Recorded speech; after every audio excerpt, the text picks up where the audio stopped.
Yeah, KDPS talked about their different approaches to curbing gun violence, but also breaking down the numbers of an already busy 2022 for officers. That is a topic that's on a lot of our minds, and we continue to work hard, the men and women at public safety, with the community every day to address those concerns. Last year, Kalamazoo saw a record of juvenile weapon offenses and the number of seized guns. KDPS says both stats this year are at least more than half of 2021's, and they believe there's a common trend. These are not random. Most of these youth that are involved in this are group involved. They associate with groups or gangs, and we know who they are. We know who makes up these groups. We know who they're beefing with. In fact, when looking at the ages of the victims in group-involved shootings this year, the average age, 24 years old. The youngest, 14. These shooting victims and suspects are getting younger and younger. KDPS says some of the guns and accessories include rifles, rifle pistols, high-capacity magazines, and drum magazines.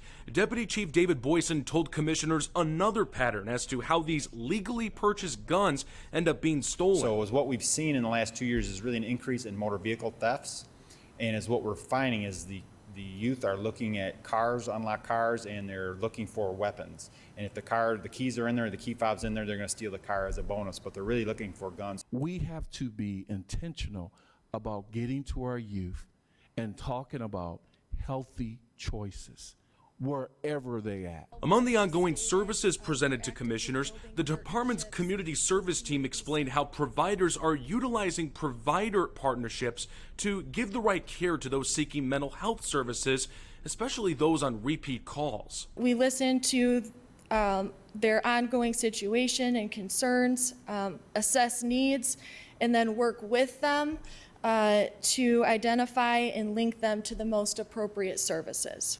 That's as the city is 10 months into declaring gun violence as a public health crisis. Chief Coakley talked about engaging with the youth as one of many solutions they continue to have as a priority at the department. Case in point, the life camp they had with the Urban Alliance at Tree of Life School last week. Another key part of the solution, the comprehensive efforts by them and partners, is the Pastors on Patrol program, in which participating clergy help in domestic violence, drug abuse, and mental health cases. But they're asking the community for their help in any way. And most importantly, gun owners. Those of you who legally own a gun, KDPS is urging you to do one of two things with your firearms.